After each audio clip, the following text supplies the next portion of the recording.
कहा गया कि मैं बता दूं, मैंने बता दिया।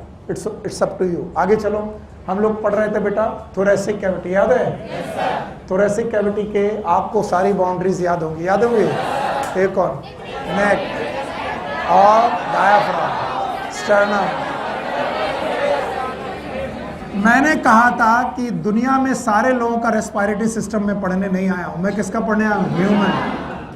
और अगर मैं ह्यूमन का रेस्पिरेटरी सिस्टम पढ़ने आया हूं तो मुझे क्या क्या मालूम होना चाहिए। तो मैंने कल आपको पढ़ाया था कि ह्यूमन रेस्पिरेटरी सिस्टम का जो मेन ऑर्गन है इट इज लंग्स। बोलो क्या बेटा? लंग्स। कितने जोड़ी? लंग्स एक जोड़ी की दो जोड़ी? एक पेयर लंग है, याद है आपको? अच्छा, एक पेयर है और मतलब एक पेयर का मतलब दो है, याद है? और both are present in the cavity known as thoracic cavity. और मैं इसी कैविटी के बारे में कल आपको बहुत कुछ सिखाना चाह रहा था, टाइम हो गया और इस वजह से सिखा नहीं पाया मैंने बोला थोरैसिक कैविटी में एक पेयर लंग्स कैसे पड़े हुए हैं। सब लोग मेरे साथ बताइए, पहले थोरैसिक कैविटी की बाउंड्रीज बताओगे? अब बुक में कोई नहीं देखेगा, अपने बारे में सोचेगा। बॉडी ऊपर, बेस ऑफ नेक, पक्का? ऊपर, पक्का? अच्छा, पीछे वर्टिब्री, वर्टिब्रा है, आगे स्टर्नम है। अच्छा, आगे स्टर्नम। अगर मैं ऐसे खड़ा रहूं तो बताओ ये क्या है? Base of neck. ये क्या है? स्टर्नम। हाँ, तो मैं अगर लॉन्गिट्यूडनल सेक्शन देखूं तो जो मैंने बोन बनाई है, ये अभी अभी आपके सामने जो बोन बनी, इसका नाम क्या है? स्टर्नम। हाँ, अच्छा बताओ ये क्या है? क्या ये वर्टिब्रल कॉलम है? हाँ, ये है वर्टिब्री। और बताओ ये कौन सी वर्टिब्री है? सर्वाइकल की थोरैसिक? हाँ, थोरैसिक। शाबाश। बताओ ये भाई साहब कौन है? हाँ, वेरी गुड, बहुत बढ़िया, शाबाश। अच्छा बताइए यहाँ पर पसलियां हैं, क्या इनका नाम रिब्स है?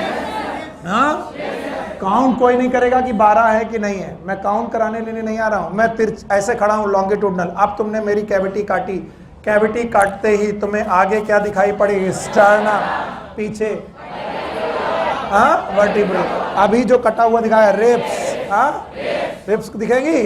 और उनमें इंटरकॉस्टल मसल, नीचे ऊपर बेस ऑफ। और अगर मैं इसे सामने से देखूं तो ये ऐसे दिखाई पड़ेगी, ऊपर हाँ, नीचे साइड की तरफ, याद रहेगा?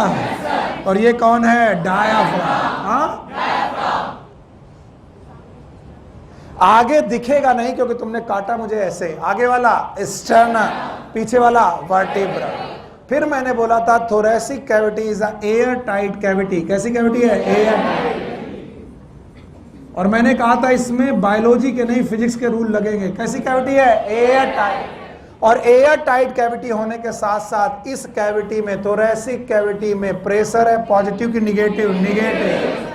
और मैंने कहा था निगेटिव प्रेशर को आप फील करके जरूर आइएगा घर से, मैंने पढ़ाया था। आप एक ग्लास लीजिए और उसका एयर सक किया, अगर एयर सक किया तो ग्लास बचेगा कि चिपक जाएगा? क्यों? क्योंकि वहां प्रेशर निगेटिव है।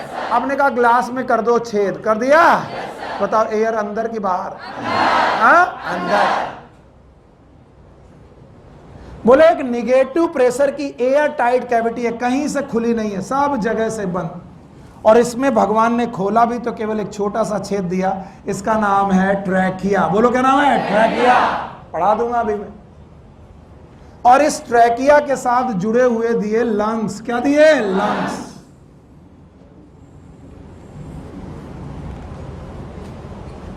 तो लंग्स अगर ओपनिंग खुली हुई है तो बताओ थोरैसिक कैविटी की प्रेशर कैसा था? निगेटिव। हाँ, और निगेटिव कैविटी में तुमने लंग्स को बंद करके डाला है तो बताओ लंग्स बचेंगे कि इन्फ्लेट हो जाएंगे? इन्फ्लेट, क्योंकि ये मैक्सिमम से मैक्सिमम जगह को कवर करने की कोशिश करेगा। वाई? थोरैसिक कैविटी में प्रेशर निगेटिव, और निगेटिव प्रेशर हमेशा एयर को अंदर लेने की कोशिश करेगा। और बताओ थोरैसिक कैविटी से एयर अंदर आएगी, और जब अंदर आएगी तो ये एयर थोरैसिक कैविटी में आएगी, लंग में? लंग्स में। और लंग्स में क्यों आई? क्योंकि ये एयर जाना चाहती है थोरेसिक कैविटी में, कहां पर? लेकिन लंग्स बंद है, लंग्स बंद है। तो बेटा लंग्स को फुला दे गई, फुला गई। तो बताओ लंग्स फूल गए, क्यों फूल गए? क्योंकि यहां पर प्रेशर पॉजिटिव कि निगेटिव? निगेटिव। अब मत करना, यहीं पे रहना ध्यान से। बताओ ये जो लंग्स की कैविटी है, इस कैविटी का नाम रखा गया पल्मोनरी कैविटी। फिर से बोलो, बताओ pulmonary cavity is the cavity of thorax की लंग्स? लंग्स। ओके। अब बताओ इस कैविटी का नाम, इसका नाम, फिर से सोच के देखो। अगर मैं थोरेसिक कैविटी का वॉल्यूम बढ़ाऊं, थोरेसिक कैविटी का वॉल्यूम बढ़ेगा तो प्रेशर कम होगा। कैसे sir? P V equal to n R T, सुने हो? P equal to n y V R T. अगर मैं इसे कांस्टेंट कर दूं तो volume is inversely proportional to pressure. Yes और नो? बताओ यहां पर प्रेशर पॉजिटिव था कि निगेटिव? हाँ, नहीं सुना मैंने। और मैंने वॉल्यूम बढ़ाया, क्या बढ़ाया? तो प्रेशर बढ़ा कि घटा? घटा मतलब निगेटिव और हुआ कि ज्यादा? मतलब कम कि ज्यादा?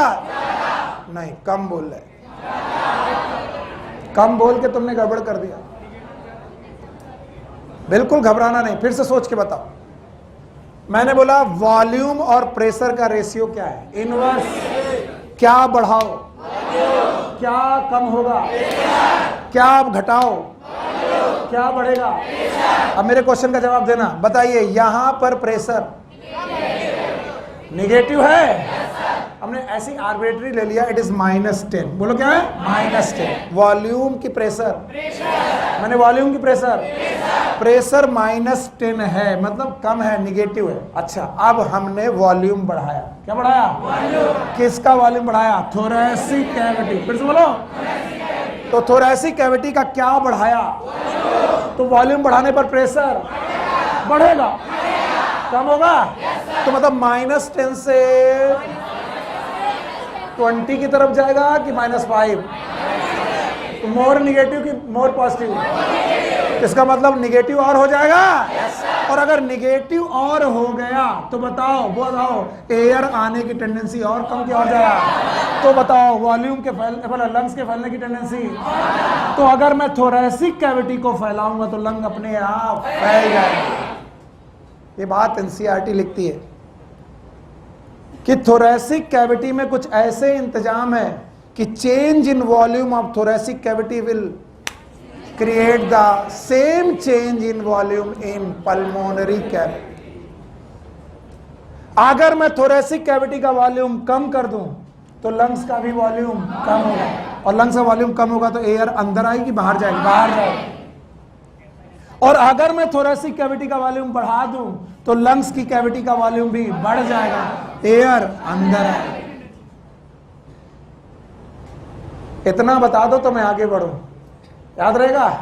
बताओ थोरेसिक कैविटी याद है? ऊपर, बेस ऑफ, नीचे, आगे, पीछे, साइड में, इंटरकॉस्टल मसल। पॉजिटिव की निगेटिव? निगेटिव प्रेशर है। निगेटिव प्रेशर की वजह से लंग यहां रखोगे तो सिकुड़ जाएंगे कि फैल जाएंगे? क्योंकि किसी भी निगेटिव प्रेशर में एयर जाने की टेंडेंसी होती कि आने की? आने की। तो ज्यादातर समय पर लंग्स एयर को बुलाने की टेंडेंसी रखेंगे, क्योंकि प्रेशर इज पॉजिटिव की निगेटिव? अगर मैं थोरेसिक कैविटी का वॉल्यूम बढ़ाऊं तो वॉल्यूम बढ़ाने पर प्रेशर कम हो जाए। तो पहले से प्रेशर कम था और कम हो जाएगा। निगेटिव था तो और निगेटिव होगा कि पॉजिटिव होगा? और निगेटिव हुआ तो एयर आने की टेंडेंसी ऑफ। तो अगर मैं थोरेसिक कैविटी को बढ़ाऊं तो क्या लंग्स की कैविटी भी बढ़ जाएगी? यस।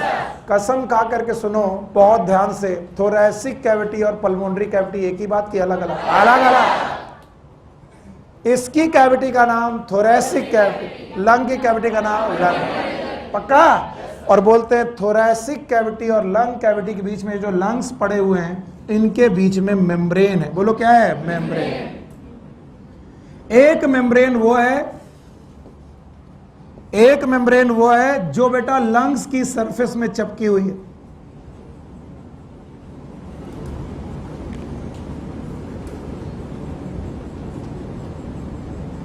और दूसरी मेम्ब्रेन वो है जो थोरैसिक कैविटी में चिपकी हुई है। इसका मतलब थोरैसिक कैविटी और पल्मोनरी कैविटी के बीच में एक बैग है, ये केवल महसूस किया जा सकता है अगर आपका विजन 3D है। और अगर मैं लंग्स हटा लूं तो वो बैग बचेगा, और उस बैग की एक मेम्ब्रेन थोरैसिक कैविटी की वॉल से चिपकी होगी, यस और नो, और दूसरी मेम्ब्रेन लंग्स के साथ चिपकी होगी, यस और नो। और इन दोनों मेम्ब्रेन का नाम है प्लूरा। बोलो क्या नाम? प्लूरा। और इन दोनों मेम्ब्रेन के बीच में फ्लूइड भरा हुआ है। कौन सा फ्लूइड? हाँ, pleural fluid. It is known as pleural fluid.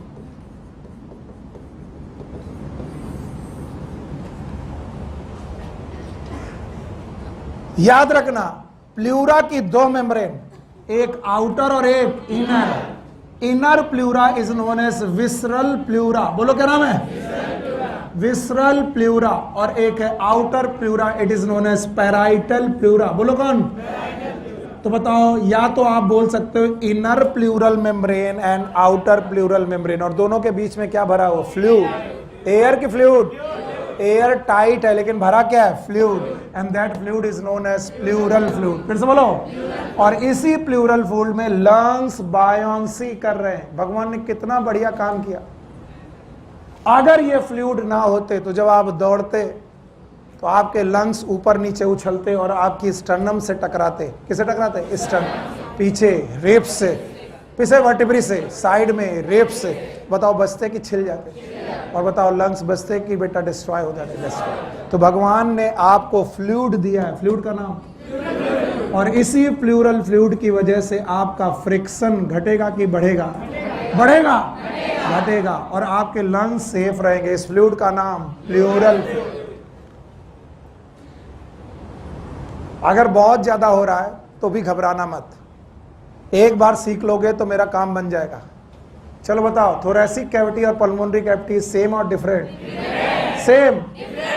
बताओ, थोरैसिक कैविटी की डेफिनेशन याद है? थोरैसिक कैविटी में ऊपर नेक, नीचे डायफ्राम, आगे स्टर्नम, पीछे वर्टिब्री, साइड में रेप्स, रिफ में इंटरकॉस्टल मसल। इसी में लंग्स डाले गए हैं। लंग्स को कैविटी का नाम पल्मोनरी कैविटी। पल्मोनरी कैविटी में चेंजेस और थोरैसिक कैविटी के चेंजेस सेम है कि अलग अलग? सेम। एक भैया, अगर मैं थोरैसिक कैविटी को बढ़ाऊंगा तो लंग की कैविटी बढ़ जाए, अगर थोरैसिक कैविटी को घटाऊंगा तो लंग की कैविटी भी घट जाए।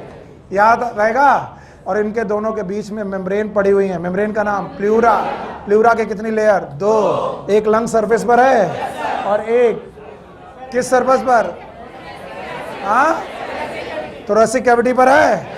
तो एक का नाम विसरल प्लूरा और एक का नाम पैराइटल प्लूरा। दोनों के बीच में फ्लूइड है, नाम बताओ? Pleural fluid. और इसी प्लूरल फ्लूइड में लंग्स पड़े हुए हैं और क्या बचा रहे हैं? फ्रिक्शन। ये है लंग्स कहाँ रहता है ये जान लो, क्योंकि हम लोगों ने ह्यूमन रेस्पिरेटरी सिस्टम ही पढ़ना चालू किया। ह्यूमन रेस्पिरेटरी सिस्टम आपकी थोरैसिक कैविटी में प्रेजेंट है। वन थिंग मोर, ये वाला side it is known as right lung. बोलो क्या है? और ये वाला लेफ्ट। लेफ्ट लंग छोटा सा होता है राइट की अपेक्षा, क्योंकि इसमें एक नॉच होती है, that is known as cardiac notch. फिर से बोलो। एक क्वेश्चन कभी ये भी पूछा गया था, what is cardiac notch? Cardiac मतलब हार्ट, क्योंकि इसी कार्डियक नॉच के पास आपका एक ऑर्गन रखा होता है, ऑर्गन का नाम हार्ट। बोलो का? हार्ट। तो हार्ट किस तरफ शिफ्टेड है? लेफ्ट साइड की राइट साइड? तो जब भी आप लोग कहते हैं भैया आप मेरे यहाँ रहते हो, इसका मतलब किधर? राइट की left? Left. Why you? Because heart is tilted towards left. In fact heart बीचों बीच होता है लेकिन उसका एपेक्स लेफ्ट की तरफ होता है। कौन? फिर से बोलो। इसलिए धड़कन हमें कहाँ सुनाई पड़ती है? लेफ्ट। और इस वजह से हम समझते हैं कि हार्ट हमारा लेफ्ट में। तो बताओ, दोनों लंग्स में बड़ा कौन? हाँ, राइट। कौन छोटा? और याद रखना, राइट वाले तरफ में होते हैं 3 लोब। कितने लोब? यस, 3 लोब होते हैं। ये याद रखने की बात है। एक लोब ये बनाया, एक लोब ये बनाया और एक ये, और लेफ्ट वाले में होते हैं 2 लोब। कितने लोब? 2। तो ये क्वेश्चन भी पूछा जा चुका है कि राइट लंग्स में कितने लोब? 3 लोब। और लेफ्ट लंग्स में कितने लोब? 2 लोब। अगर आप इतना पढ़ा दो तो मैं समझूंगा कि मैंने बहुत अच्छे तरीके से आपको लंग्स समझा दिए। इसके बाद मैं पूरे रेस्पिरेटरी सिस्टम को अलग अलग तरीके से पढ़ाऊंगा। हटा दूं? नहीं सर।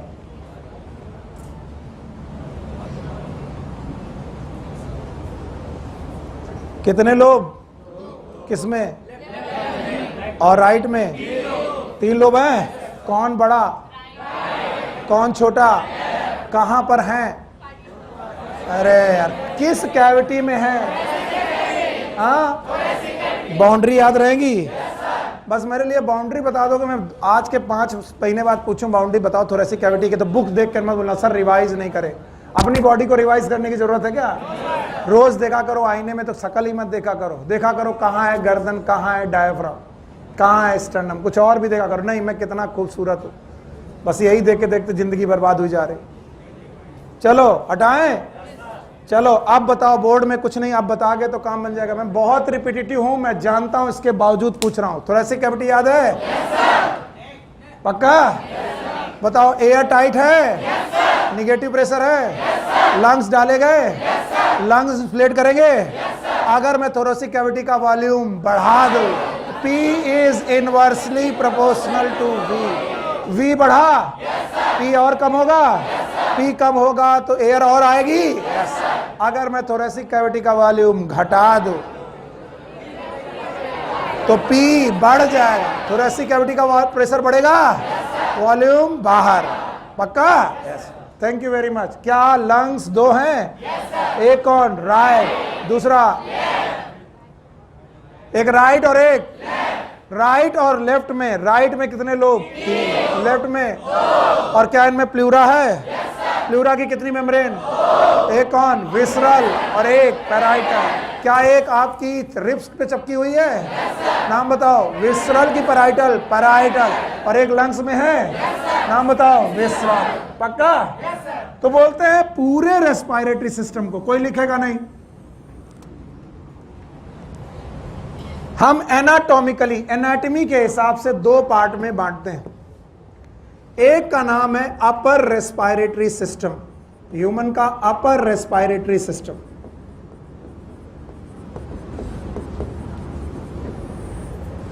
और नीचे वाले को बोलते हैं लोअर रेस्पिरेटरी सिस्टम।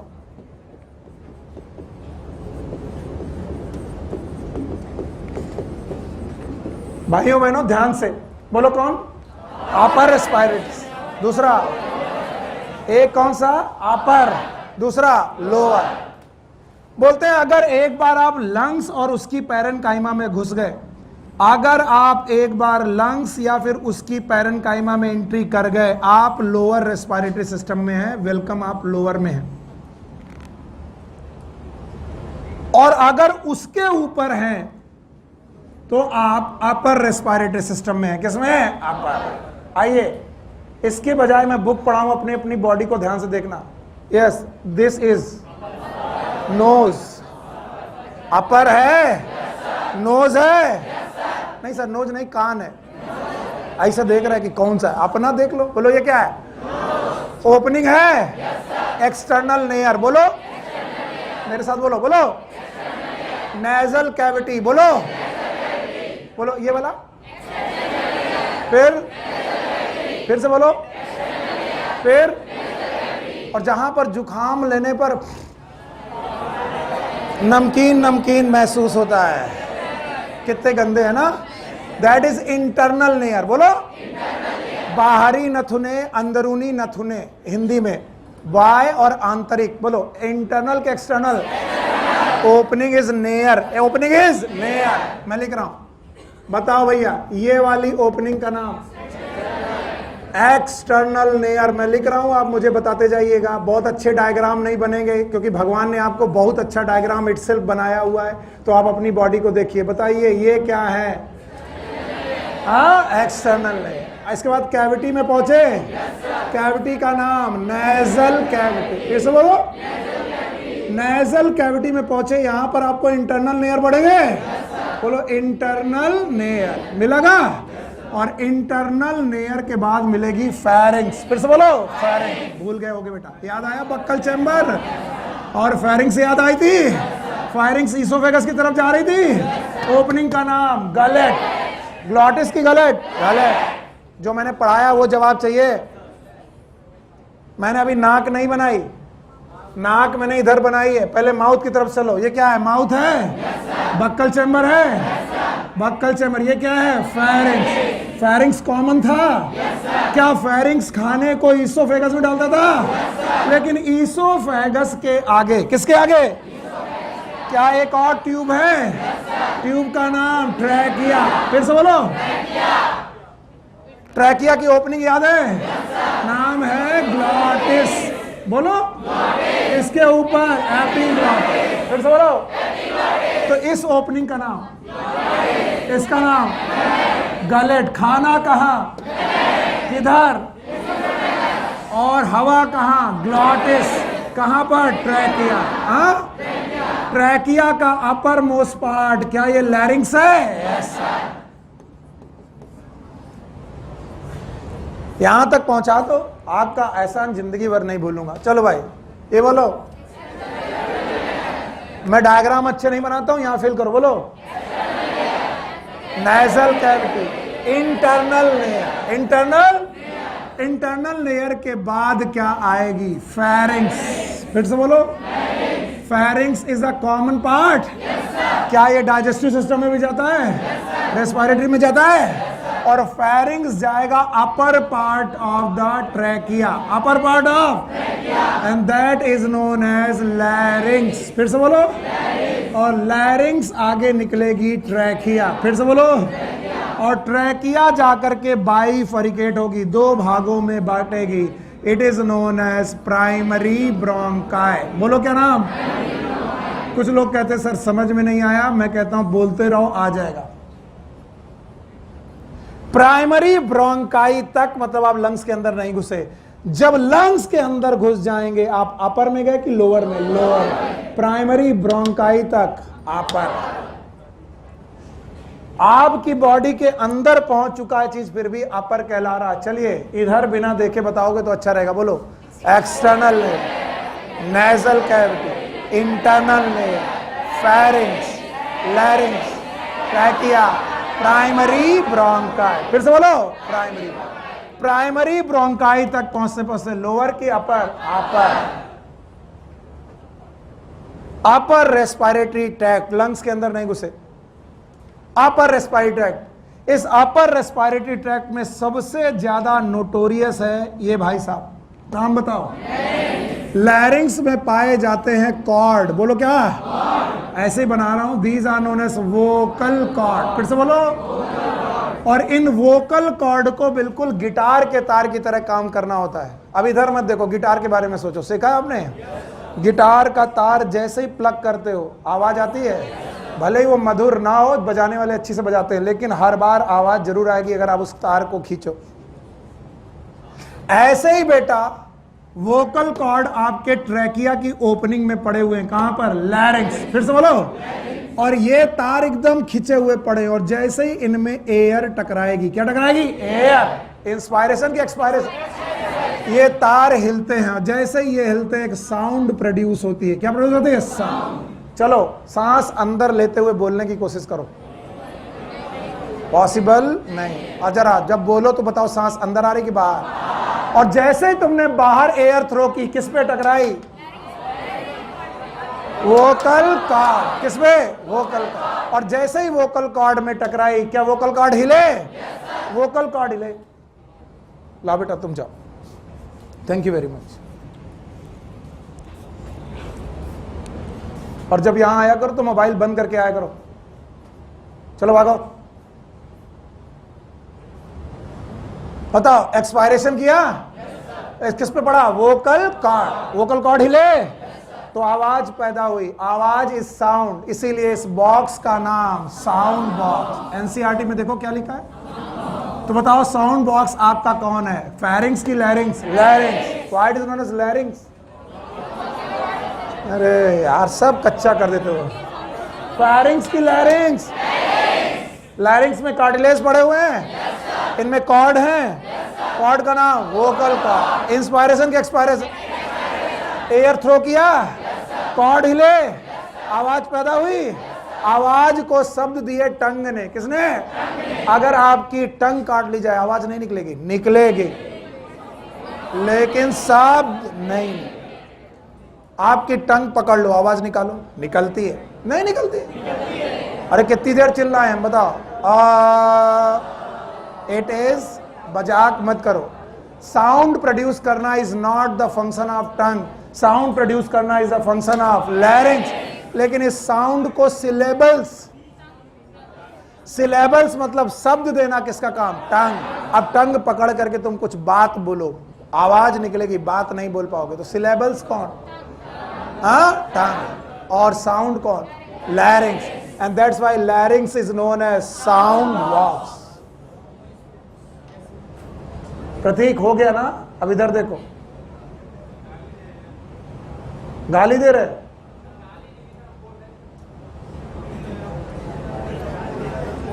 बेटा आपने वो पिक्चर देखी गोलमाल? ये उसके तुषार कपूर हैं। इनको कुछ भी सिखाओ, इनके मुंह से वही निकलना है। इधर देखो, हम कुछ का कुछ पढ़ाए जा रहे हैं, हमें लग रहा है कुछ सीख जाओ, और नहीं तो एक तरफ से लिख दूंगा जो कुछ है बस जाओ मरो। ये जिंदगी भर साथ नहीं छोड़ने वाला। अगर एमबीबीएस कर लिया तो जिंदगी भर साथ नहीं छोड़ने वाला। मुंह खुलवा के दिखाओगे, बेटा बुखार कितने दिन से, मुंह खोलो, कहाँ दिखाई पड़ेगा? लैरिंक्स और फेरिंक्स। लैरिंक्स देखने के लिए एक स्कोप लगानी पड़ती, वोकल कॉर्ड दिखाई पड़ते हैं, लैरिंजोस्कोप। मुंह खोल के डॉक्टर साहब कहाँ देखते हैं? कुछ नहीं, ऐसे मजे मजे मुंह खुलवाते, देखते हैं पुरंजन करके आए कि नहीं आए। जब आप ज्यादा तेज किसी दिन चीखे, आपका वोकल कॉर्ड खिंच गया, और वोकल कॉर्ड खिंच जाने की वजह से स्प्रेन आ गया। अब आप आवाज निकाल ले, बोले गला बैठ गया। गला बैठा बैठा नहीं है, वोकल कॉर्ड खिंच गया है। इसका मतलब साउंड प्रोडक्शन बढ़ा कि घट गया? घट गया। आप फटी फटी आवाज आ रही। हाँ, अभी इधर ध्यान दोगे तो काम आएगा। चलो यहां तक पहुंचा, मुझे यहां तक बता पाओगे बिना देखे? बोलो। एक्सटर्नल नहीं है।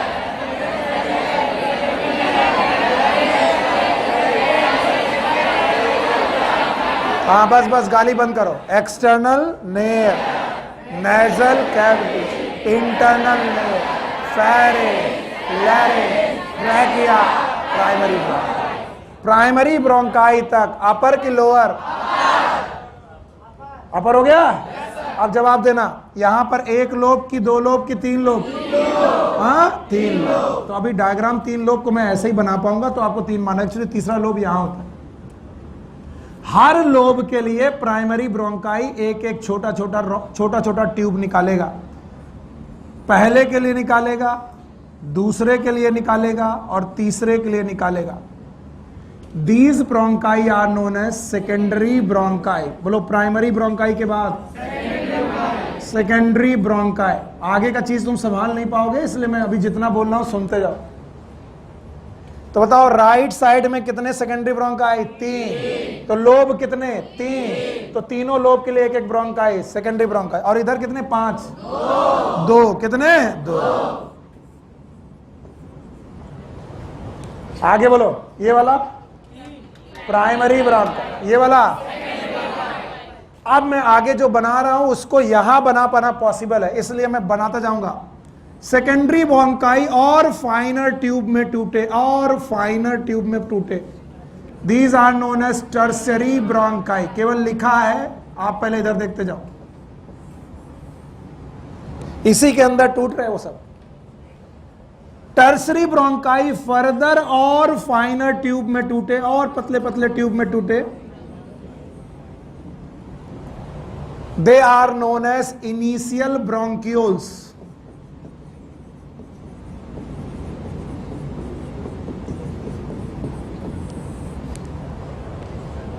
इनिशियल ब्रोंक्यूल और फाइनर ट्यूब में टूटे, they are known as terminal bronchioles.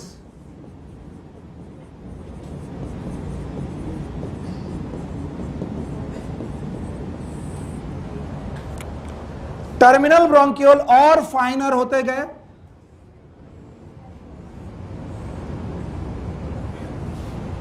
They are known as alveolar duct.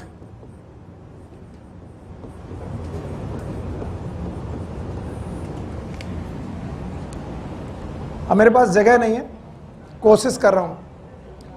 Alveolar duct और आगे के रूप में बेटा टूटी, इट इज बड़ा बनाना ही पड़ेगा क्योंकि और फाइनल नहीं कर सकते। It is known as atria.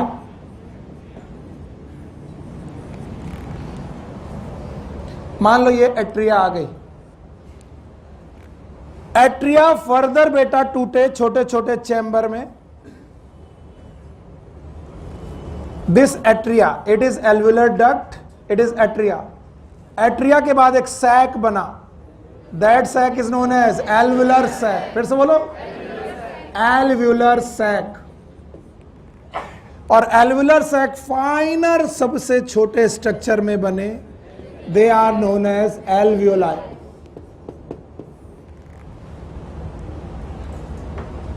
I know that कि ये बहुत अच्छा डायग्राम नहीं है, छोड़ दो, मैं जिंदा हूं, अभी मरा नहीं हूं, इसलिए जितना मैं लिखता जाऊं मेरे साथ चार्ट बनाते जाओ, बाकी डायग्राम मैं बना दूंगा। बोलो, नोज, नोज में कहा, एक्सटर्नल नेयर।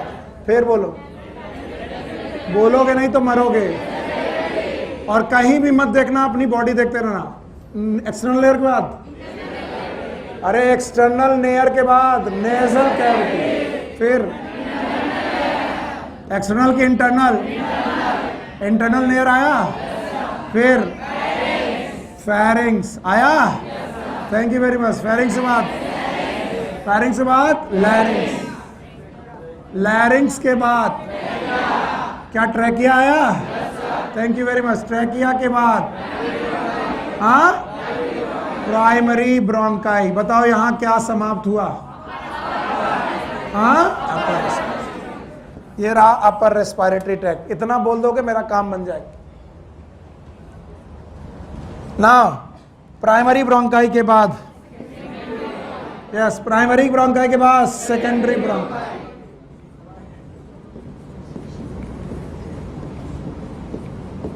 सेकेंडरी के बाद टर्सरी ब्रोंकाई। नाम जानना ज्यादा जरूरी है। टर्सरी के बाद इनिशियल ब्रोंकियोल,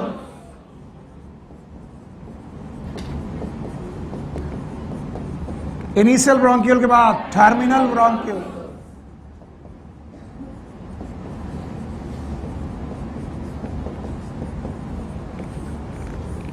टर्मिनल ब्रोंकियोल के बाद एल्वुलर डक्ट, एल्वुलर डक्ट के बाद एट्रिया, एट्रिया के बाद एल्वुलर सैक, एल्वुलर सैक के बाद alveoli. So which is the finest structure? Alveoli. It is upper, it is lower.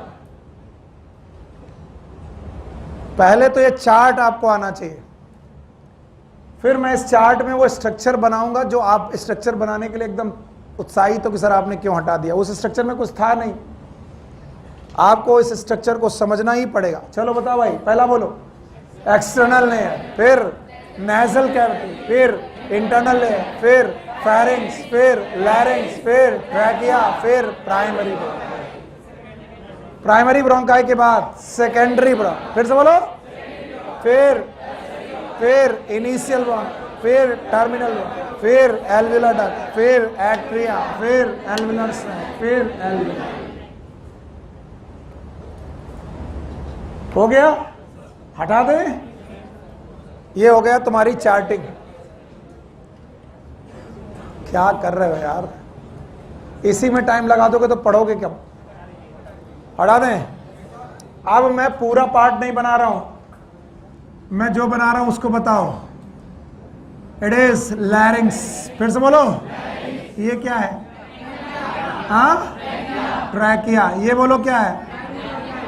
Primary bronchi. बोलो क्या है? Primary bronchi. यस। फेरिंग्स के बाद सबसे ऊपर वाला पार्ट, अरे यार सुनो, फिर ट्रैकिया कहाँ, नेक में, बोलो कहाँ, ट्रैकिया कहाँ, थोरैसिक कैविटी, फिर से बोलो, और थोरैसिक कैविटी में बीच में, कहां पर, बीच में, that is known as mid thoracic cavity. घर जाके पढ़ना जरूर, एनसीईआरटी इतनी मेहनत की जा रही तो एक एक लाइन पढ़ना। और बोलते हैं मिड थोरैसिक कैविटी में भी कहा, पांचवी वर्टिब्री के पास, बोलो किसके बीच में, पांचवी। हम गए काम से, हम कल से जो पढ़ा रहे बर्बाद हो गए, तुमने सुना नहीं। बताओ क्या ये वर्टिब्रा है? ये है, ये भी वर्टिब्रा है, इधर भी है। कल मैंने वर्टिब्री की लाइन पढ़ाई थी, आपको याद है? बताओ ये नेक की वर्टिब्रा है, बोलो क्या, सर्वाइकल। हाँ, फिर ये क्या है, हाँ थोरैसिक है, फिर ये लंबा, हाँ लंबर, फिर सैक्रल और कोकेक्स। क्या कोकेक्स भी है? तो गर्दन में जो है इनका नाम सर्वाइकल, फिर से बोलो, चेस्ट के पीछे थोरैसिक, पेट के पीछे लंबर, हाँ, और आपकी पेल्विक ग्लैंड के पीछे सैक्रल, फिर से बोलो, और नीचे कोकेक्स। मरते हम यहां पर है जब आप याद नहीं रखते हो। बताओ अब इधर देखो, ये देखोगे मरोगे ही मरोगे, बोलो ये, हाँ, तो गर्दन की वर्टिब्री, चेस्ट के पीछे, पेट के पीछे, जहां बैठते हो सैक्रल, सबसे पीछे कोकेक्स। तो इसे अपने ही बॉडी में फील करो, ये बोलो, ये जहां बैठ रहे हो दैट इज सैक्रल, और उसके सबसे पीछे कोकेक्स। और कल ही मैंने पढ़ाई थी कि लंग्स आपकी गर्दन में है ही नहीं, तो आप क्यों घबरा रहे हो? लंग्स आपकी किस कैविटी में? थोरैसिक। क्या ये थोरैसिक वर्टिब्रा है? और आज सुबह से यही चिल्ला रहे, आगे एक बोन है, बोन का नाम स्टर्नम, हाँ, और क्या यहाँ पर एक डायाफ्राम है? बताओ इस कैविटी का नाम थोरैसिक कैविटी। इसी थोरैसिक कैविटी में हमारी ट्रैकिया घुसी, इधर से था माउथ और ये ट्रैकिया घुसी, और ट्रैकिया घुसने के बाद कहां आई? मिड में, बोलो कहां? मिड। और मिड थोरैसिक कैविटी में आकर के ये बाइफरिकेट हुई, एक पार्ट की दो पार्ट, और यहां पर दो पार्ट दिखाई नहीं सकता क्योंकि साइड दिखा रहे हैं, तो लंग्स दिखाना पड़ेगा। और यहां पर क्या बना? लंग्स। फिर से बोलो, एक लंग की दो। तो बोलते हैं मिड थोरैसिक में कहां पर ये बाइफरिकेट हुई? थोरैसिक वर्टिब्रा के सामने, और वो भी 5 से 7 के बीच में। बुक ने क्या लिखा है? 5। बुक में क्या लिखा है? 5। पांचवी थोरैसिक वर्टिब्रा के ठीक सामने। तो बताओ थोरैसिक वर्टिब्रा आगे की पीछे? पीछे। लेकिन ट्रैकिया डिवाइड हो रही पीछे की आगे? आगे। लेकिन किसके सामने? पांचवी thoracic vertebra. So please girls never don't try it, boys try it. आपकी स्टर्नम में सबसे उभरा हुआ पार्ट, फील इट एवरीवन, जहां पर भी स्टर्नम में जब सबसे उभरा हुआ पार्ट है, this is known as bifurcation point of trachea. पूरी स्टर्नम में एक पार्ट ऐसा होगा जो बाकी जगह से ज्यादा उभरा होगा। कितने लोगों को मिला? हाँ, बाकी लोग बेवकूफ हैं, केवल चेहरा ही देखते रहते हैं। This part is in front of the fifth vertebrae. कौन सी? फिफ्थ। और इसी फिफ्थ वर्टिब्री के पास आपका ट्रैकिया डिवाइड होकर क्या बनाता है? प्राइमरी। मैं इतना ज्यादा क्यों इसको पढ़ाने के चाहता हूं, क्योंकि आप ये मत भूलो तो मेरा काम बन जाए जो एनसीईआरटी में लिखा। मैं ज्यादा नहीं पढ़ाना चाहता, मैं ये नहीं भूलना चाहता हूं कि ये बाइफरिकेशन पॉइंट कौन सा है। It is fifth thoracic vertebra. और बच्चे कई बार घबरा करके मुझसे क्वेश्चन क्या पूछते हैं कि सर वर्टिब्री तो पीछे है, ट्रैकिया आगे है, तो पांचवी थोरैसिक वर्टिब्रा पे कैसे डिवाइड होती है? तब मैं कहता हूं यहां से एक पिन डालो, और वो पिन कहां निकलनी चाहिए? पांचवी। तो वो पिन किसको पियर्स करती हुई जाएगी? ट्रैकिया और उस पॉइंट को, पॉइंट का नाम mid portion and mid thoracic cavity के पास क्या डिवाइड होगा? ट्रैकिया। किसमें? Primary bronchi. और प्राइमरी ब्रोंकाई के बाद ये क्या है? लंग्स।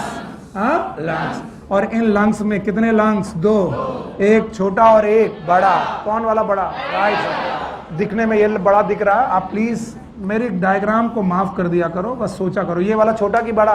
1 लोब कि 3 लोब? 3 लोब। इसमें अब देखो मैं कोशिश कर रहा हूं यहां बनाने की, मैं बना नहीं पाऊंगा लेकिन कोशिश कर रहा हूं। बोलो ये कौन सी ब्रोंकाई? तो यहां पर 3 निकले, प्राइमरी की सेकेंडरी। हाँ, तो ये रहा प्राइमरी और ये सेकेंडरी। मैं यही लिख रहा हूं, इनका नाम बताओ। ब्रोंकाई। प्राइमरी ब्रोंकाई हुआ? तो मैं थक गया हूं कि आप कोई नहीं? तो जवाब दो। ये वाला ब्रोंकाई, ये फर्दर डिवाइड हुआ?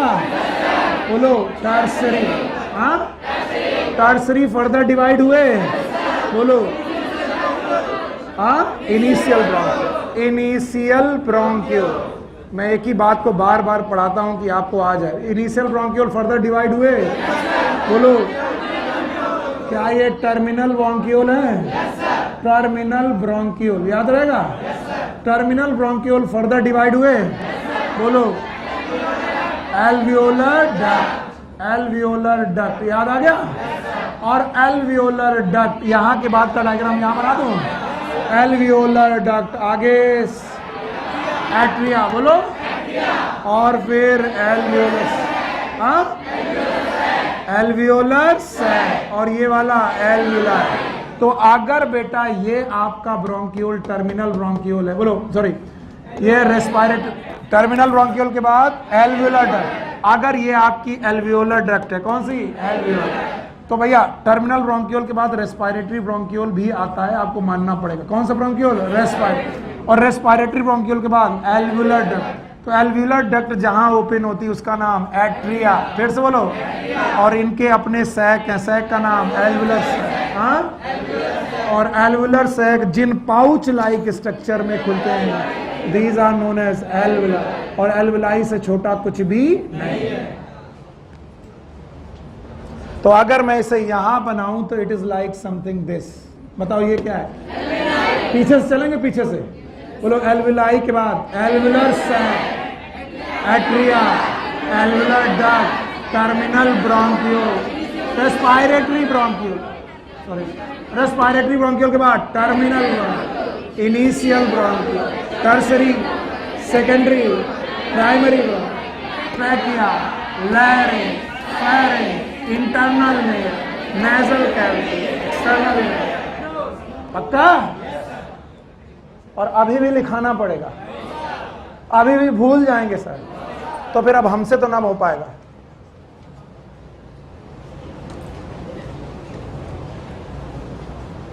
पूरा रेस्पिरेटरी सिस्टम में कितना ट्रैक्ट? अपर और मम्मी कसम है, अगर नोटबुक देखी तो आई गेट इमोशनल। अगर अभी भी नहीं आया तो मैं इससे ज्यादा मेहनत नहीं कर सकता। अपर और लोअर, लंग्स के अंदर, लंग्स के बाहर। इसीलिए बोलते हैं जुखाम अपर रेस्पिरेटरी ट्रैक्ट की डिसीज है। जुखाम मैक्सिमम से मैक्सिमम ट्रैकिया लैरिंग्स तक तुम्हें परेशान कर सकता है, उसके नीचे नहीं। लेकिन निमोनिया लोअर रेस्पिरेटरी ट्रैक्ट की बीमारी। इसीलिए बीमारियां 2 प्रकार की, एक अपर और एक लोअर। और एक बदतमीज कोरोना आया जो अपर से चला, क्या वो अपर में जुखाम कर देता है? Yes sir. लोअर में निमोनिया कर देता है? Yes sir. कोरोना अजीब ही है, अपर से लेकर लोअर। जब आप कोरोना की डेथ देखते हैं तो डेथ जुखाम की वजह से नहीं, निमोनिया की वजह से हो रही। थक गए? आप एक बार बोलोगे, मैं बहुत रिपीटेटिव होने के बावजूद भी आपसे एक बार बोल रहा हूं, बिना देखे बोलना, मम्मी कसम है अगर किसी ने भी देखा तो। और एल्वियोलाई के पहले रुकना नहीं है। रुकोगे? बोलो। External, nasal cavity, internal, pharynx, larynx, trachea, primary bronchi, secondary bronchi, tertiary bronchi, terminal bronchi, respiratory bronchi, alveolar duct, atria, alveolar sac, क्या बात है यार, है ना। मैं कभी ना कभी इसका एहसान आपका चुकाऊंगा। आप लोग इतना अच्छा पढ़ते हो कि क्या बताए, कोई भी पढ़ाए आपको आएगा। यस और नो? यस। अच्छा बताओ, ट्रैकिया जो भी है, क्या इसमें सी शेप्ड कार्टिलेज है? अब छू करके देखो अपनी ट्रैकिया, क्या यहाँ पर सी शेप्ड बाहर दिखाई पड़ रहा है? सर हमें कुछ नहीं दिखाई पड़ रहा। ऐसे हिलाओगे तो These are C-shaped cartilage, ऐसे C-shaped semi circular cartilage हैं, and these cartilage are known as hyaline cartilage। बोलो क्या? चुप रहो यार, जवाब देने दो मेरे को, क्वेश्चन का सुनने दो। ये जो ट्रैकिया के कार्टिलेज हैं, ये कार्टिलेज इसे इम्परमिएबल बनाते हैं। कैसा? इसका मतलब अगर कोई गैस इसके अंदर गई है तो बाहर निकलेगी और इसके अंदर भी नहीं जाए। इसका मतलब आप ट्रैकिया के थ्रू सांस नहीं ले सकते कि ट्रैकिया से एयर घुस जाए। No, not possible. किससे घुसेगी? एक्सटर्नल लेयर से। इसका मतलब परमिएबल कि इम्परमिएबल? इम्परमिएबल। व्हाई दिस है? इसका मतलब है प्राइमरी ब्रोंकाई में भी यही कार्टिलेज होंगे। यस सर, प्राइमरी ब्रोंकाई में भी यही कार्टिलेज है। तो परमिएबल कि इम्परमिएबल? प्राइमरी के बाद सेकेंडरी ब्रोंकियोल में भी यही कार्टिलेज है भैया, बुरा मत मानना, ऐसा है। सेकेंडरी के बाद टर्सरी में भी यही कार्टिलेज है। इनिशियल ब्रोंकियोल में भी यही कार्टिलेज है। इवन टर्मिनल ब्रोंकियोल तक यही कार्टिलेज है। इसका मतलब टर्मिनल ब्रोंकियोल तक आप गैस को केवल कंडक्ट कर सकते हैं। क्या कर सकते हैं? कंडक्ट, एक्सचेंज नहीं कर सकते। इसलिए नोज से लेकर, बोलो कहां से? टर्मिनल ब्रोंकियोल तक आप केवल और केवल गैस का क्या कर रहे हैं? कंडक्शन। फिर से बोलो। And that's why this part is known as conducting part. फिर से बोलो, कंडक्टिंग। कुछ लोगों ने हवा बना के रखा है, एक बार पढ़ो लेकिन हमेशा के लिए पढ़ो। तो कहां तक गैसेस केवल कंडक्ट की जा सकती है? Terminal bronchiole. एक्सचेंज नहीं की जा सकती। यहां से ऑक्सीजन घुसी तो बेटा केवल कंडक्ट होकर के यहां तक पहुंची टर्मिनल ब्रोंकियोल। और टर्मिनल ब्रोंकियोल के बाद पहली बार ब्रोंकियोल बने जिनका नाम था रेस्पायरेटरी ब्रोंकियोल। खुद सोचो, इनका नाम भगवान ने सब नहीं, भगवान ने नहीं, बेटा आपकी एनसीईआरटी ने तो लिखा ही नहीं, बाकी साइंटिस्ट ने क्या नाम रखा है? रेस्पायरेटरी। क्योंकि ये वो जगह है जहां पर ब्लड वेसल्स इन्हें सराउंड करने लगी। कौन? Blood vessel. और ब्लड वेसल से इन्होंने गैस एक्सचेंज करना चालू किया। चूंकि इनका नाम है रेस्पायरेटरी ब्रोंकियोल, तो केवल कंडक्शन कर रहा है कि एक्सचेंज भी कर रहा है? एक्सचेंज। तो आफ्टर टर्मिनल ब्रोंकियोल कंडक्शन के साथ साथ एक्सचेंज भी चलने लगा। क्या चलने लगा? एक्सचेंज। और फाइनल एक्सचेंज एल्वुलाई पर हुआ। कहां पर? एल्वुलाई। तो एल्वुलाई पर जो गैसेस पहुंची, याद रखना, इन एल्वुलाई के चारों तरफ एक कैपिलरी आई। क्या आई? कैपिलरी। और कैपिलरी में इन गैसेस को एक्सचेंज किया गया। तो ये एक्सचेंज फाइनल कहां हुआ? एल्वुलाई। लेकिन शुरू कहां हुआ? रेस्पायरेटरी। तो बताओ, रेस्पायरेटरी ब्रोंकियोल से लेकर एल्वुलाई तक केवल कंडक्टिंग के exchange, it is known as exchange part या फिर रेस्पायरेटरी पार्ट। और ऐसे भयानक भयानक क्वेश्चन बनते कि तुम क्या याद करो और क्या भूल जाओ, तुम्हें खुद ही नहीं मालूम। इसलिए पूरा सीक्वेंस आना चाहिए, और फिर उस सीक्वेंस में कहां तक केवल कंडक्शन होगा ये आना चाहिए, और कहां के बाद कंडक्शन के साथ क्या चालू होगा? रेस्पायरेशन, ये आना चाहिए। चलो बता पाओगे? पूरे रेस्पिरेटरी सिस्टम को मैंने एनाटॉमी की बेसिस पर दो पार्ट में बांटा था, अपर एंड लोअर। फंक्शन की बेसिस पर कितने प्रकार का? दो, एक कौन? कंडक्टिंग और एक एक्सचेंज पार्ट और कंडक्टिंग। क्वेश्चन में जवाब नहीं आया। एनाटॉमी की बेसिस पर अपर एंड लोअर, किसके? फंक्शन की एनाटॉमी। और फंक्शन की बेसिस पर दो, एक कौन? कंडक्टिंग, दूसरा रेस्पिरेटरी। और एक्सचेंज पार्ट, याद रहेगा? हटा दें इसे? No sir? बताओ कहां तक है कंडक्टिंग?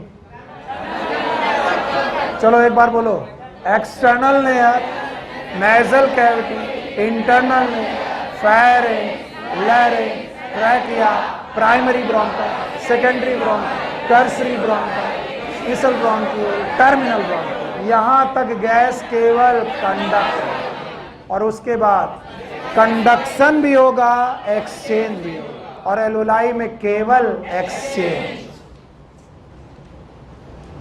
नहीं आया? तो बताओ, पूरे रेस्पिरेटरी सिस्टम को दो पार्ट में बांटा गया, एनाटॉमी की बेसिस पर अलग और फंक्शनल की बेसिस पर अलग। एनाटॉमी की बेसिस पर कितने प्रकार? दो। एक कौन? अपर, दूसरा लोअर। और फंक्शन की बेसिस पर दो, एक और कंडक्टिंग, दूसरा रेस्पिरेटरी। और जिसको भी ये लग रहा होगा कि सुनील सर अपने मन से ये पढ़ाए जा रहे हैं, बुक में नहीं दिया है, तो आज जाके एनसीईआरटी को दोबारा पढ़िए और फील करिए। Everything has been written in your book.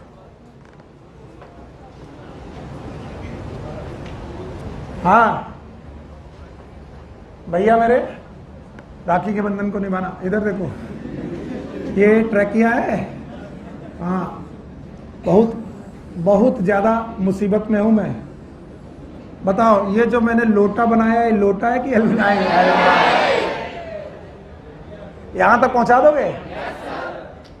चलो, ई बाबू का नाम है एटमॉस्फेयर। का नाम है? ई बाबू हमको बताए हैं कि हम नाइट्रोजन कितना रखते हैं? 78%। हाँ, ऑक्सीजन 21%, रेस्ट ऑफ गैसेस 1%। 78 और 21 तो 99% एटमॉस्फेयर में दो गैसेस, बोलो कौन? नाइट्रोजन और ऑक्सीजन। और रेस्ट ऑफ 1%, तो 1% के अंदर ही CO2, अबाउट 0.04%। ये मैंने फोटोसिंथेसिस में पढ़ाया था। तो भैया मेरे, जब ये गैस एटमॉस्फेयर से खींची गई तो ऐसे चली कि मैं नाक से गई, नेजल कैविटी मुझे मिली, इंटरनल लेयर मिले, फेरिंक्स मिली, लैरिंक्स मिली, ट्रैकिया मिला, प्राइमरी ब्रोंकाई मिली, सेकेंडरी ब्रोंकाई, टर्सरी ब्रोंकाई।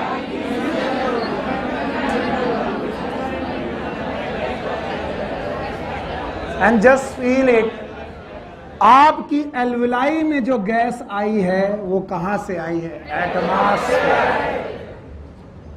और हमारी कंसर्न गैस नाइट्रोजन नहीं है। ऑल्दो नाइट्रोजन यहां पर बहुत है, ऑल्दो है बहुत, लेकिन रेस्पिरेशन के दौरान हमें नाइट्रोजन से मतलब नहीं है।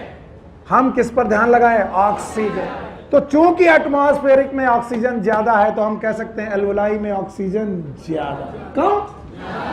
भूल गए यार, हम पढ़ा क्या रहे, कुछ समझ में नहीं आ रहा। भाई चली के तो रहे हो, 21% oxygen oxygen oxygen oxygen oxygen, कुछ ऑक्सीजन का कुछ हुआ थोड़ी ना, कंडक्शन ही तो हुआ है। अभी भी तो बोले थे कंडक्शन पार्ट, रेस्पिरेटरी पार्ट। पहले तो तुम पढ़ने की टेंशन को दूर हटाओ। ऐसे सोचो, इस बकवास आदमी को थोड़ी देर बकवास सुननी है, पेन वेन अलग रखो। क्योंकि पढ़ाया तो आपको बहुत सारे टीचर ने बहुत अच्छा है, मेरे से भी ज्यादा अच्छा। बस इसको फील करो। जैसे ही आपने सांस ली, आप अंदर तक ले गए, और कहां पर जाकर गैस रुकी? एल्वुलाई। रास्ता तुमको बता दिया मैं। नोज पक्का हो गया, larynx, trachea, primary bronchi, secondary bronchi, tertiary bronchi, terminal bronchiole, respiratory bronchi, atria, alveoli. अब एल्वुलाई तक जब आप पहुंचे तो आप यही ऑक्सीजन लेके जा रहे हो, एटमॉस्फेयर, नाइट्रोजन भी लेके जा रहे हो, लेकिन नाइट्रोजन कंसर्न गैस नहीं है, क्योंकि हमको इससे रेस्पिरेशन नहीं करना। किससे करना? Oxygen. So I am very much sure कि जो हमारी एल्वुलाई है, कौन बेटा? एल्वुलाई। आई एम सॉरी बेटा, अगर आपको कुछ भी बुरा लग रहा है, मैं ऐसे ही पढ़ा पाता हूं। बोलो, ये कौन है? एल्वुलाई। तो जो एल्वुलाई में गैसेस आई हैं, इनमें एक चीज ज्यादा है, बोलो क्या? ऑक्सीजन। हाँ, ऑक्सीजन। और इधर सेल्स बैठी हुई हैं।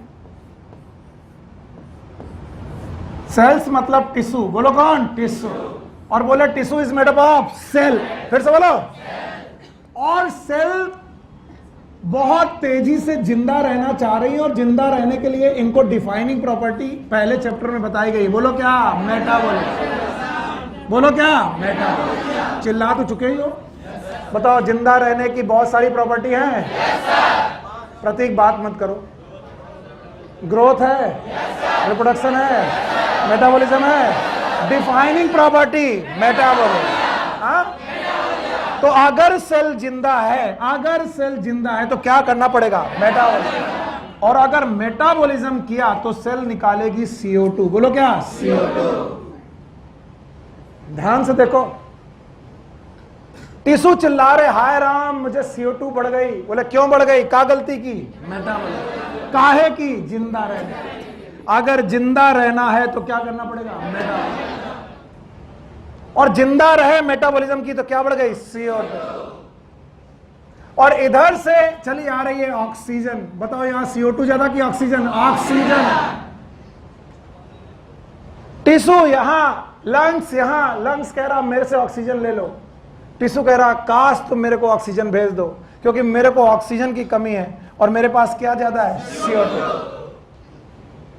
तो बोले भैया किससे काम करवाएं? कोई एक ब्रोकर चाहिए और इसी ब्रोकर का नाम है,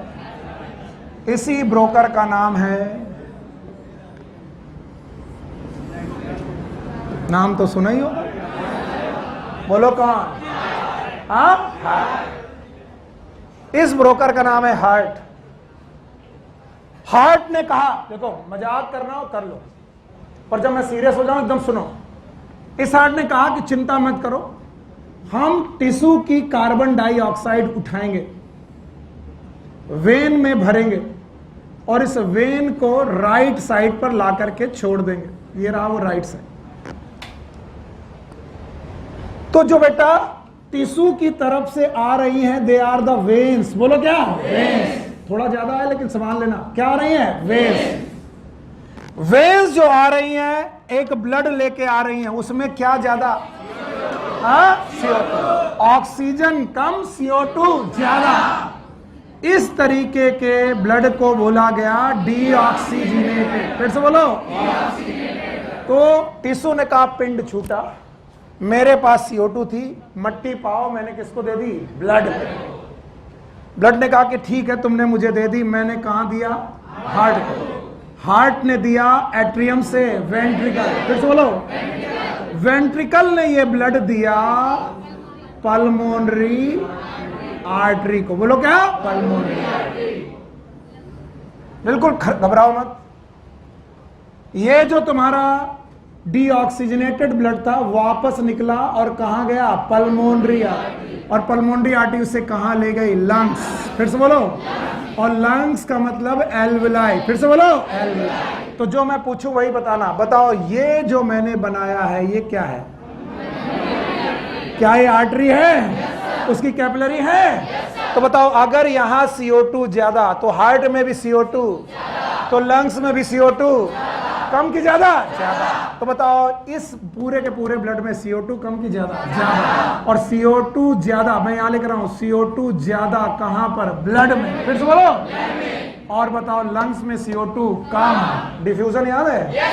the things will move from higher concentration to lower concentration. तो बताओ CO2 कहां ज्यादा? ब्लड में। तो क्या CO2 ब्लड से क्या एल्वेलाई पर गई? बाहर निकल गई? तो बताओ ऑक्सीजन यहां पर कम की ज्यादा? कहां ज्यादा? तो क्या एल्वेलाई से ऑक्सीजन ब्लड में आई? क्या हुआ? एक्सचेंज। मैंने अभी कुछ नहीं पढ़ा, केवल क्या पढ़ा? एक्सचेंज। जवाब दो। क्या एक्सचेंज हुआ? ऑक्सीजन कहां आई? ब्लड में। और CO2 कहां गई? एल्वेलाई। अब ऐसा ब्लड जिसमें क्या आ गई? ऐसे ब्लड को बोला गया ऑक्सीजनेटेड ब्लड। फिर से बोलो। और ऑक्सीजनेटेड ब्लड को देख करके फिर से टिश्यू ललचाए, भैया हमें भेजो हमें भेजो। बोले रुको, ब्रोकर कौन? ये ऑक्सीजनेटेड ब्लड दिया गया हार्ट को। किसको दिया गया? हार्ट को। हार्ट के पास आया राइट साइड की लेफ्ट साइड? Left side. फिर आया लेफ्ट साइड वेंट्रिकल, फिर से बोलो। फिर यहां से बनी एओर्टा, फिर से बोलो एओर्टा। और एओर्टा इस ब्लड को लेकर आई। बताओ ये ब्लड ऑक्सीजनेटेड कि डीऑक्सीजनेटेड? यहां पर क्या ज्यादा? ऑक्सीजन। कहां गई? टिश्यू गई। और यहां क्या ज्यादा? CO2। कहां आई? बताओ क्या डिफ्यूजन हुआ? फ्रॉम हायर कंसंट्रेशन से lower concentration, from higher concentration to lower. अगर आपने बता दिया मेरा काम बन जाएगा। बताओ एक्सचेंज ऑफ गैसेस एक जगह की दो जगह? एक कहां? एल्वुलाई। दूसरा कहां? टिश्यू। बहुत बढ़िया पढ़ रहे हो यार, एकदम हीरो हो तुम।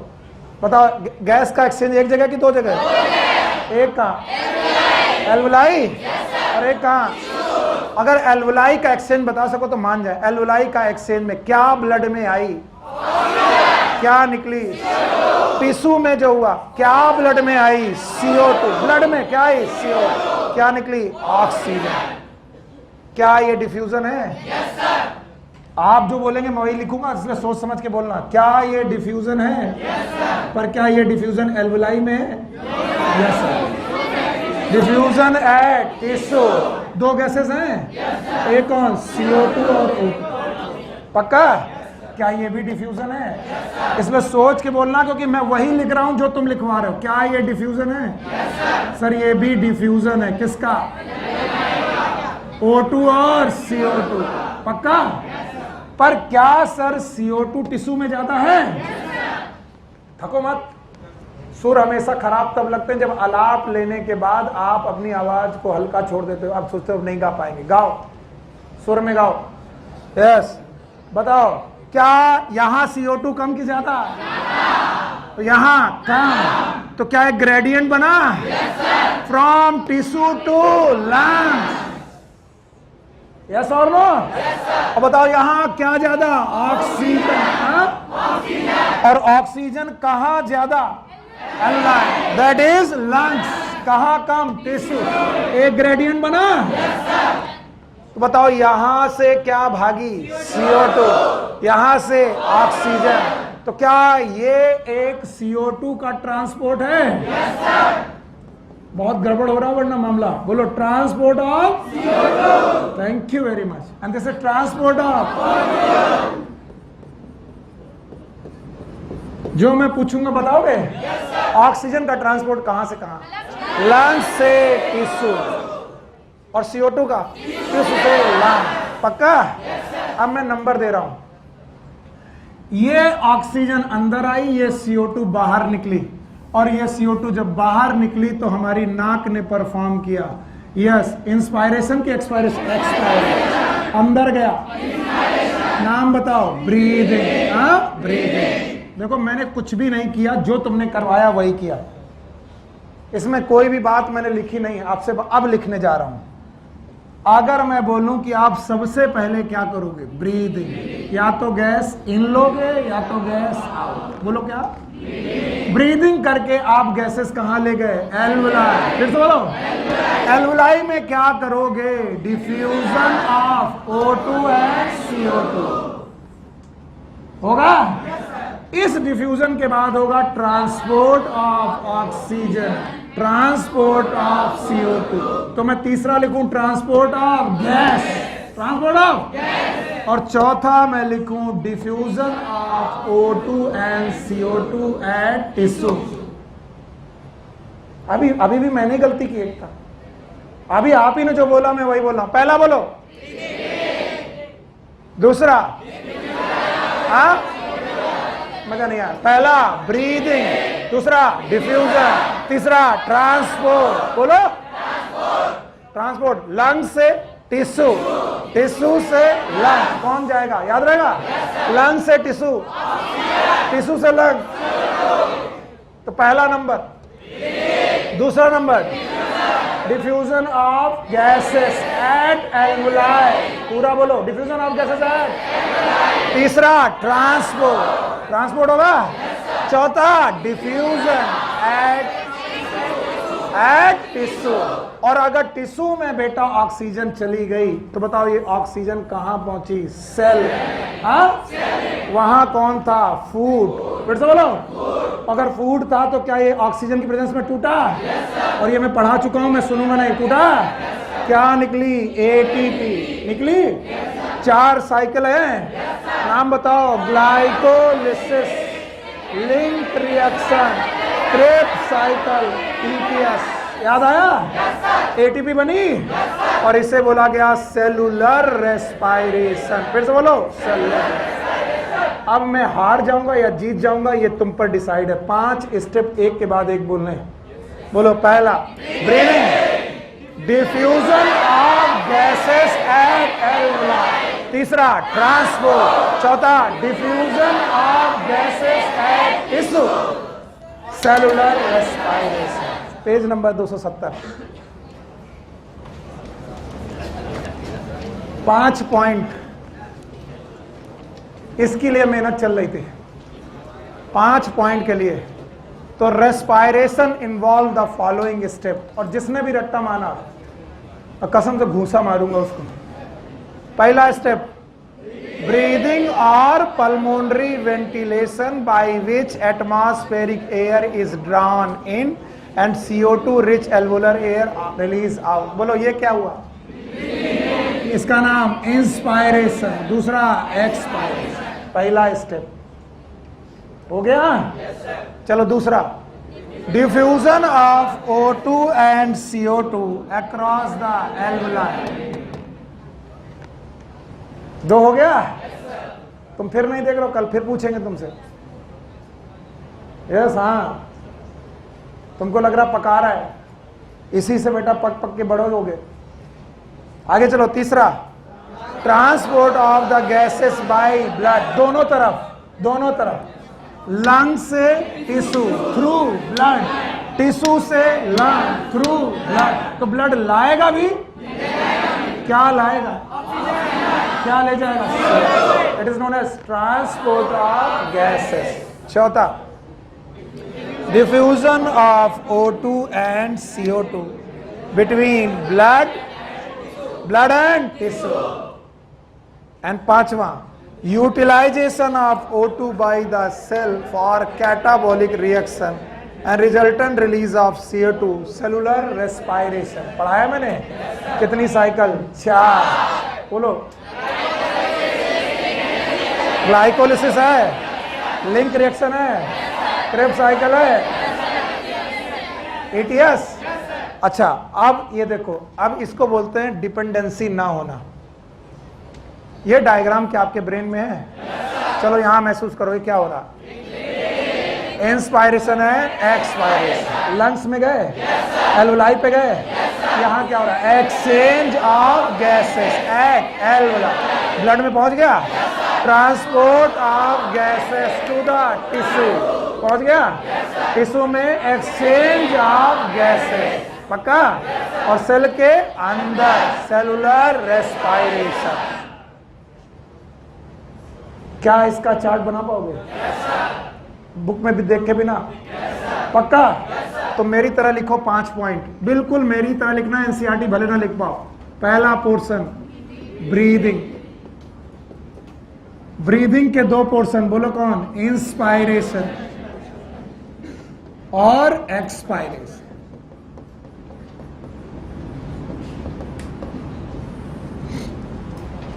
अब मैं भूल गया, ब्रीदिंग करके गैसेस कहां गई? अब क्या करूं? डिफ्यूजन। आप लिखो एक्सचेंज या फिर डिफ्यूजन। डिफ्यूजन ब्रैकेट में लिखो exchange, exchange of O2 and CO2, या फिर लिखो gases at alveoli.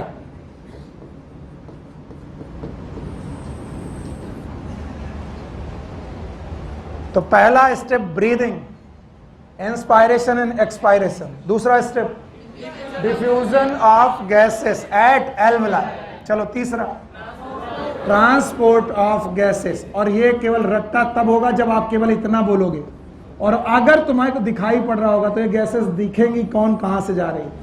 Oxygen alveoli से टिश्यू, CO2, टिश्यू से एल्वेलाई। याद रहेगा?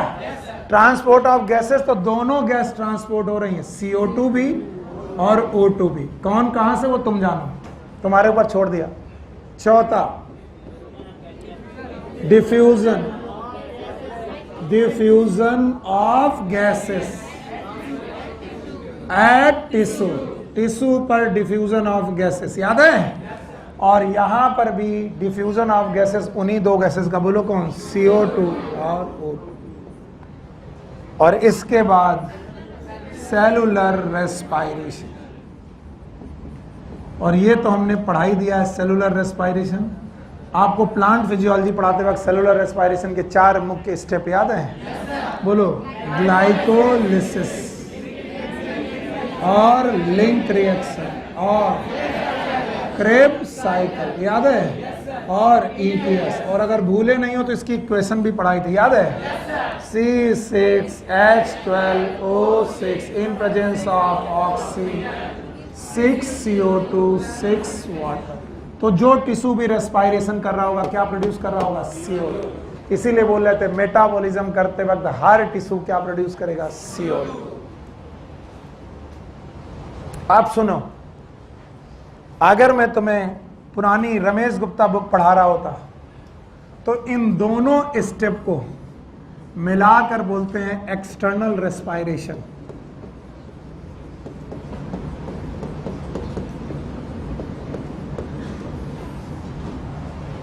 ट्रांसपोर्ट ऑफ गैसेस को ट्रांसपोर्ट ऑफ गैसेस ही बोलते हैं।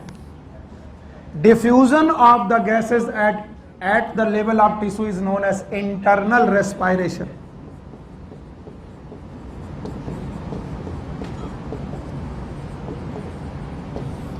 And this is known as cellular respiration.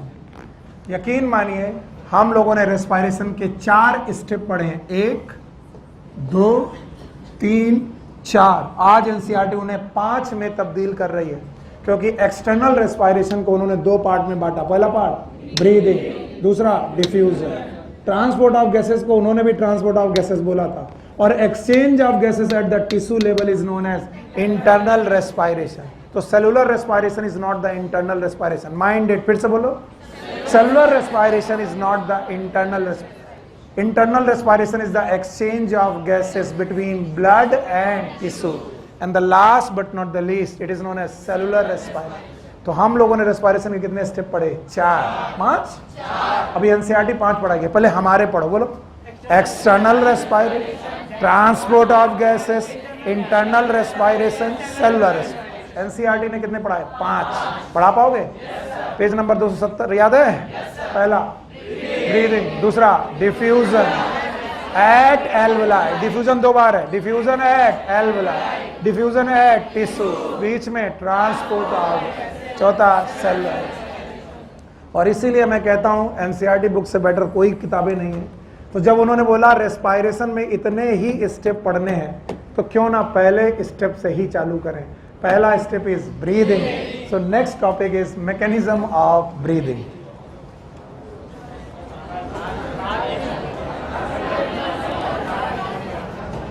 Class है? अच्छा ठीक है, नहीं पढ़ा रहा हूं, ध्यान सुनो। पहले इतना सुन के जाओ, कल की तैयारी में आना भाई। सुन के मतलब सही से सुनो, बैग पकड़ने लगते हो।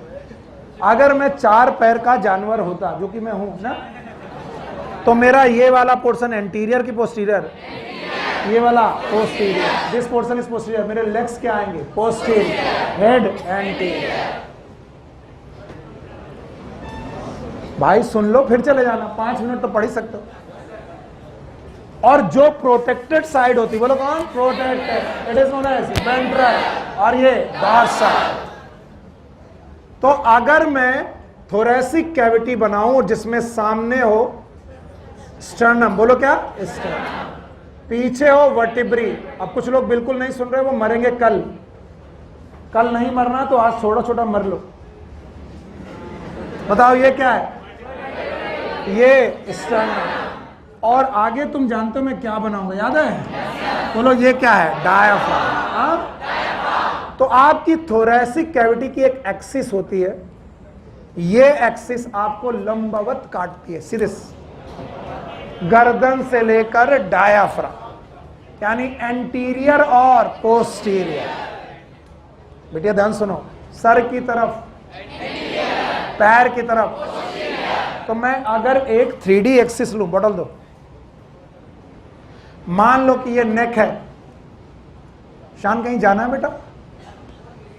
अच्छा, हम कहीं जाने की जल्दी हो, आज टेडी बहुत महंगे, आज मत खरीदना। हाँ पता किया मैंने, अबे मेरी शादी हो गई, हम पता नहीं करेंगे? मतलब हम पे भी कोई जुल्म है? If this is a thoracic cavity and this is sternum, बोलो क्या है? sternum. This is vertebral column. This is ribs. This is neck. This is diaphragm. तो वो एक्सिस जो नेक से लेकर डायाफ्राम तक जाएगा, ये एंटीरियर, ये posterior, it is known as antero posterior axis. फिर से बोलो, ये वेंट्रल साइड है, डॉर्सल साइड है, और अगर मैं इधर से घुसूं, डॉर्सो वेंट्रल। फिर से बोलो, बस, यू गॉट इट। मजा आ गई भाई? बताओ, हमारी थोरेसिक कैविटी की कितनी एक्सिस? 2।